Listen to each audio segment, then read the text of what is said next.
नमस्कार। आकाशवाणी जयपुर अजमेर से प्रस्तुत है प्रादेशिक समाचार।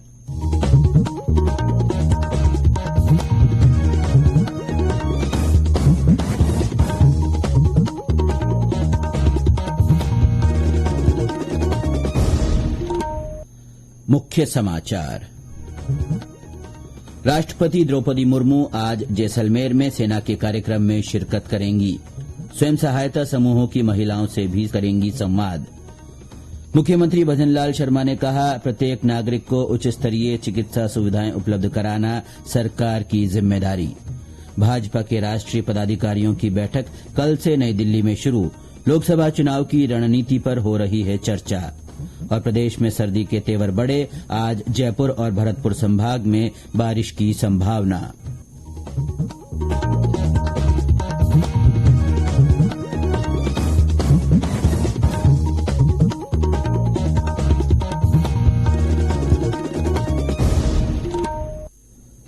समाचारों के साथ मैं अब्दुल हनीफ और अब समाचार विस्तार से।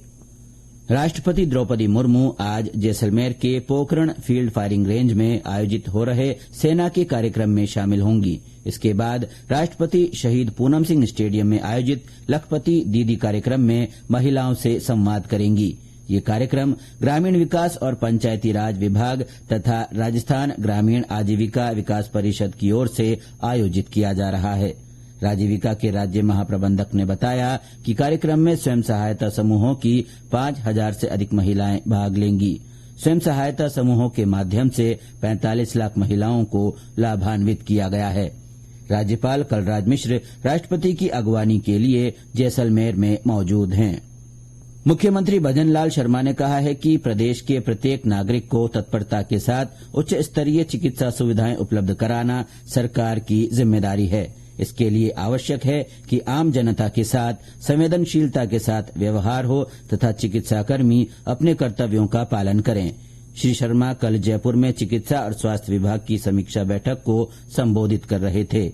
बैठक में वीडियो कॉन्फ्रेंस के माध्यम से चिकित्सा और स्वास्थ्य विभाग की अतिरिक्त मुख्य सचिव शुभ्रा सिंह ने मुख्यमंत्री को प्रदेश के बुनियादी चिकित्सकीय ढांचे की जानकारी दी। मुख्यमंत्री ने चिकित्सा सुविधाओं को और अधिक मजबूत करने के लिए अधिकारियों को चरणबद्ध रूप से कार्ययोजना बनाने के निर्देश दिए। बैठक में राज्य में कोविड-19 की स्थिति पर भी चर्चा की गई। अधिकारियों ने बताया कि राज्य में कोरोना के उचित प्रबंधन और इसकी रोकथाम के लिए राज्य कोविड प्रबंधन समिति का गठन किया गया है। राज्य में कोविड-19 की जांच के लिए 89 RT-PCR लैब की सुविधा उपलब्ध है। जयपुर, जोधपुर और कोटा में जीनोम सीक्वेंसिंग की सुविधा भी मौजूद है।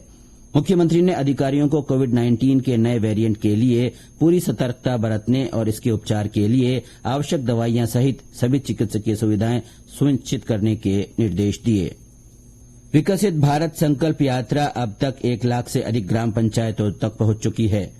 सूचना और प्रसारण मंत्रालय के अनुसार संकल्प यात्रा के माध्यम से सरकार कल्याणकारी योजनाओं को हर पात्र व्यक्ति के पास उनके घर तक पहुंचा रही है। यात्रा में शामिल सूचना, शिक्षा और संचार वैन शहरी और ग्रामीण इलाकों में जागरूकता अभियान चला रही है। मंत्रालय ने कहा है कि लगभग 4 करोड़ 50 लाख लोगों ने विकसित भारत संकल्प यात्रा में भाग लिया है और 3 करोड़ से ज्यादा लोगों ने विकसित भारत बनाने का संकल्प लिया है। यात्रा के जरिए केंद्र सरकार किसानों को तकनीकी और आर्थिक रूप से सशक्त बनाने पर खास ध्यान दे रही है। इधर प्रदेश में भी विकसित भारत संकल्प यात्रा के प्रति लोगों में उत्साह देखा जा रहा है। बाड़मेर से हमारे संवाददाता ने बताया कि विभिन्न नवाचारों के जरिए लोगों को सरकारी योजनाओं की जानकारी देकर उन्हें मौके पर ही लाभ दिया जा रहा है। जिले में विकसित भारत संकल्प यात्रा के तहत गांव-गांव शिविर आयोजित किए जा रहे हैं। इसी कड़ी में कल ग्राम पंचायत हाथीतला और रामदेरिया में आयोजित शिविरों में केंद्र सरकार की विभिन्न जन कल्याणकारी योजनाओं के बारे में आमजन को जानकारी दी गई। इस दौरान कृषि विभाग की ओर से ड्रोन प्रदर्शन और महिला एवं बाल विकास विभाग की ओर से गोद भराई कार्यक्रम आयोजित किया गया तथा बच्चों के द्वारा सांस्कृतिक प्रस्तुतियां दी गयी। वहीं आज ग्राम पंचायत मुरटाला गाला, बाड़मेर गादान, भाड़खा, खारिया तला समेत कई ग्राम पंचायतों में शिविर आयोजित किए जाएंगे। जसवंत सिंह रूडी, आकाशवाणी समाचार, बाड़मेर। सवाई माधोपुर में कल मैनपुरा, दौलतपुरा, पाली, शिवाड़, ईसरदा, हिंदूपुरा और हथडोली में शिविरों का आयोजन किया गया। गंगापुर सिटी में चिकित्सा और स्वास्थ्य विभाग की ओर से ग्रामीणों के स्वास्थ्य की जांच कर उन्हें दवाइयां दी गई। हनुमानगढ़ की कुंजी ग्राम पंचायत में कल शिविर लगाया गया। इसमें बड़ी संख्या में लोगों ने सरकारी योजनाओं के बारे में जानकारी ली। भीलवाड़ा की मांडल पंचायत समिति पर आज संकल्प यात्रा निकाली जाएगी। इस दौरान विधायक उदयलाल भड़ाना और जनप्रतिनिधि मौजूद रहेंगे। ये समाचार आकाशवाणी जयपुर अजमेर से प्रसारित किए जा रहे हैं। समाचारों में एक बार फिर आपका स्वागत है। भारतीय जनता पार्टी के राष्ट्रीय पदाधिकारियों की 2 दिवसीय बैठक कल नई दिल्ली स्थित पार्टी मुख्यालय में शुरू हुई। पार्टी के राष्ट्रीय अध्यक्ष जेपी नड्डा की अध्यक्षता में हो रही बैठक में कल प्रधानमंत्री नरेंद्र मोदी ने भाग लिया। बैठक में विभिन्न राज्यों के पार्टी प्रदेश अध्यक्ष, प्रभारी और पदाधिकारी भाग ले रहे हैं। बैठक में आगामी लोकसभा चुनाव के बारे में विचार विमर्श के अलावा पार्टी की रणनीति तय की जाएगी। बैठक में हाल ही में संपन्न हुए विधानसभा चुनाव में पार्टी के प्रदर्शन की भी समीक्षा की जा रही है। इस दौरान भाजपा संगठन से जुड़े मुद्दों तथा विकसित भारत संकल्प यात्रा कार्यक्रम की भी समीक्षा होगी। पुलिस महानिरीक्षक का 58वां सम्मेलन 5 जनवरी से जयपुर में आयोजित किया जाएगा। 3 दिन के सम्मेलन की तैयारियों को लेकर कल मुख्यमंत्री भजन लाल शर्मा ने समीक्षा बैठक ली। उन्होंने कहा कि अगले महीने आयोजित हो रहे इस सम्मेलन में प्रधानमंत्री नरेंद्र मोदी और गृहमंत्री अमित शाह भी शामिल होंगे। सम्मेलन में केंद्र सरकार के अधिकारियों सहित राज्यों के पुलिस महानिदेशक और वरिष्ठ अधिकारी भाग लेंगे। उन्होंने कहा कि नई सरकार के गठन के बाद यह पहला बड़ा कार्यक्रम है। मुख्यमंत्री ने अधिकारियों को सम्मेलन के लिए सभी व्यवस्थाओं की कार्ययोजना बनाने और प्रभावी मॉनिटरिंग के निर्देश दिए। अतिरिक्त पुलिस महानिदेशक संजय अग्रवाल ने बताया कि सम्मेलन में देश की आंतरिक और बाहरी सुरक्षा को लेकर 10 समितियों का गठन किया गया है। इस अवसर पर मुख्य सचिव उषा शर्मा, पुलिस महानिदेशक उमेश मिश्रा सहित विभिन्न विभागों के अधिकारी मौजूद रहे। प्रदेश में कुछ जिलों में एक बार फिर कोरोना संक्रमण के मामले सामने आ रहे हैं। कल 683 नमूनों की जांच में जयपुर में 3, अलवर, धौलपुर और जोधपुर में एक नया संक्रमित सामने आया। इन्हें मिलाकर अब प्रदेश में कोरोना के 10 सक्रिय मामले हैं। इन पेशेंट के सैंपल जीनोम सीक्वेंसिंग के लिए भेजे गए हैं।